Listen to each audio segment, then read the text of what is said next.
Horst used to say that love lights up the cells. It's the most powerful thing. When you do something out of pure love, you're automatically successful.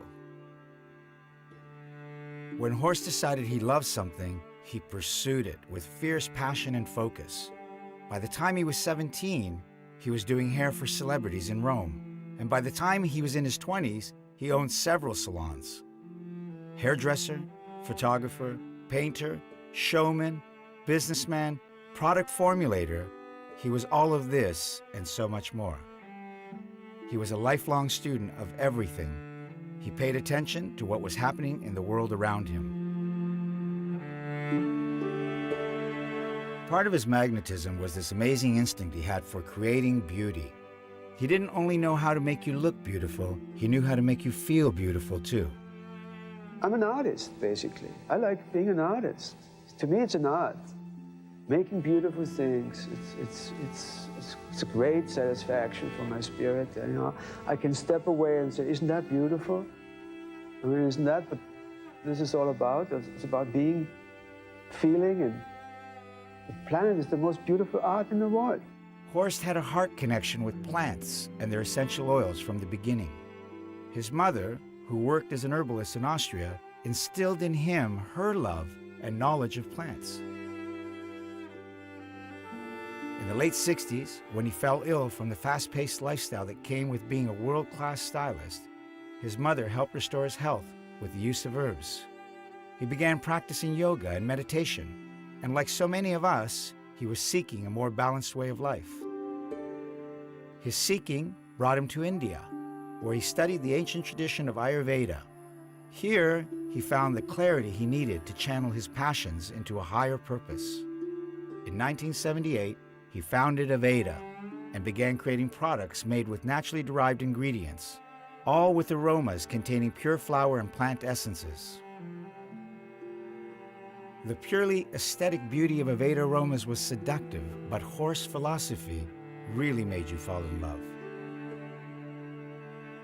He believed that aromas made with flowers and plants could have positive effects on our minds, bodies, and the earth, all of which are interconnected. It wasn't just about looking and smelling beautiful, it was a beautiful way of living in the world. Horst was already concerned with the health of the planet, but the unprecedented environmental disaster of the Valdez oil spill in 1989 was a turning point for him. Resolved to take a stand, he ensured that Aveda was the first company to sign the Valdez-Sears environmental principles, spurring us to adopt increasingly green practices in our sourcing and manufacturing. It was Horst's way of putting his integrity on the line and working to improve corporate sustainability and accountability. Being environmentalists is an absolutely necessity. Horst had an amazing way of involving people in his vision. He created a network of activists who joined together every Earth Month to make the world a better place. He brought beautiful aromas to the world with the intention of bringing people a greater sense of harmony and balance. He changed the perception of holistic beauty, making it feel fashion-forward, sensorial, and cool. People became more aware than ever that you could look good and still be conscious of your social and environmental impact. He accomplished all of this at a time when the competition viewed it as impossible. People connected with his ideas, and eventually the beauty industry had to start taking him seriously. Nearly 40 years later, the mainstream is finally catching on. Beyond his many accomplishments, Horst was a mentor and a friend to many. He guided people to advance professionally and to grow personally. He taught self-motivation and the power of positive thinking, and he urged all of us to never stop learning. Because it's learning, learning, and learning. And then you feel confident. Then you start loving yourself. Then you fall in love with yourself. Ultimately, his message was love. It's all about love. That's all there is. It's love.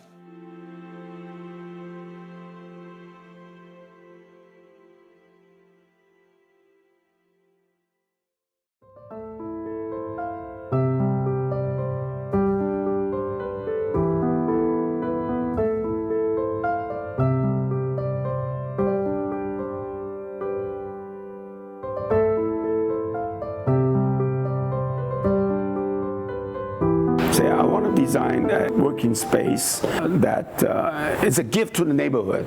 I enlarge myself to the whole neighborhood. Like it's open to anybody who wants to come in and have a look. And they will feel like, hey, this is a good neighbor. Like a home. Like a home. So that's the way they design. That's why we have this. I have an installation art over there. You do. And I want to thank my team. They agree. The philosophy I have as working is we can trade off our private space, and we gain the public space. Okay. So this is the public space. That means everybody can enjoy that. I learned so much from this gentleman, and Horst, he's the Rockebacher, he's the founder of Aveda. He passed away, and he sold the company to the S. Lauder, so we are part of the S. Lauder group, but we are really independently running the business. So this is like a shrine. When we started, I don't really didn't plan to make a shrine. I just told my team, I need to heal myself. Yeah, this is my not just mentor, my guru. No, I learned so many things from him. Each chance encounter, each conversation, I just was inspired. I don't spend a lot of time with him. No. Yeah. Where's he from? He's from Austria, and he settled his business in the United States. So the day I heard he passed away, I feel so sad that I want to do something. So I want to set up all this is the gift he gave to me over the last 20 years now. This is his painting, he's auctioned this now because I want to raise money to do good charity thing. So I auction, I bought certain things, a small gift that he gave to me. Oh, and wow. Originally I just want to do it 1 month now, and then 1 year.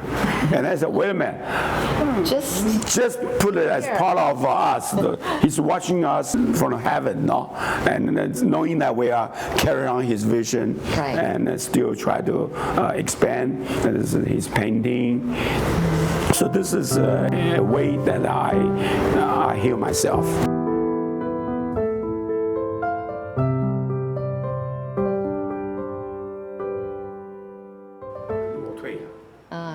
You back up so that they didn't even see me. you push them to the front stage and you kind of. By the way, this is our CEO here. Hi. General manager. She's the one carry on my belief, carry on her own belief, and unite everyone to make Aveda Canmeng to the next level. So she's the one that gave me this privilege to talk to you, to do all those things. So I don't have to worry about those. Thank you, 谢谢。谢谢你。这就是我们的 team. So I want to thank my team to trade off their personal space so we can have a bigger space for public use. I see. Otherwise, you're supposed to have everyone had their own Cubicle? space and decorate. Say, no, this is not our culture. Our culture is open. Yes. Transparency, and over so many years, we have piled up a lot of stuff. Okay, this is interesting. I only have $3,765 to spend in my life. Is that US dollars? Doesn't matter. US dollar doesn't matter. It does matter to me. It's just a number. It's just a number. Okay. The philosophy is very simple. I was inspired by my little daughter when she was little. She said one day she told me, she's about maybe 5 years old, 6 years old. Okay, I took her to the restaurant. She suddenly turned back to me, Daddy, guess what? Everyone in this restaurant will be dead in 100 years, including that baby. God, I was like, wow, this is so deep. Coming out from the little kid's mouth. He just kind of joke now. He don't understand what the death means. But that inspired me. I said, okay, we realize we all have that time clock clicking. We're mortal. We're all reaching to that. Yeah. Okay? So that's how I decided to set my life ending on 80 years old. Okay. I said that. Okay. Intentional effort, right? But once you have N, then you were more precious about current. You're right. I know what you're talking about. Exactly. Okay. So that's the way I did it. And then I calculated, I have about 365 No, days. Days. Okay. Okay. But people don't realize how long is days. Okay, about 10 years, right? Now you know how old I am. I'm 70 years old. Oh, So, okay. so, but if you convert 1 day $1, then you realize that you really don't have that much money to spend. Right. I only have $3,765 to spend in my life, and I spent about a quarter with you today. Okay. It's gone. Okay, and then you realize. My team sometimes will feel frustrated because I got frustrated. Because I know my time is very short in this life. And there's so many things I want to do. And I didn't see the things going that way. So I'm desperate sometimes. Not just frustration, I'm desperate. Because I keep saying we want to go this, we go this, but you know, like a big carrier, it's difficult to turn now. But my time clock's clicking now. I want to see something happen. If you want to do certain thing, just do it now. And then we change along the way. We cannot wait until perfect and then do it. Then your passion lost, and the perfect, that means being outdated already, right? Yeah. Do you prepare that based on today's knowledge to make a perfect system? Take you 1 year to make a perfect system based on today's need, today's knowledge. But within this year, everything changed. But we should start a system and then small and change and change and change. And then at the end of 1 year, we have the system that adapted to the 1 year's progress. But this is very difficult to comprehend. People are afraid of failure. They don't want to. They want to make it perfect and then do it. No. That is a big obstacle. That's why there's so many new startups. Yeah. That's the opportunity for all the new startups to challenge the old company like us. Yeah. We are a 24 years old company. There's one little company over there, just 2 or 3 persons. They can start a new model. Sure. And disrupt what we've been doing for the last 24 years because we cannot change, because we have too many people involved. But that's the nature of doing business now. That's why the leadership is so important. Yes. Leadership should just go and do it.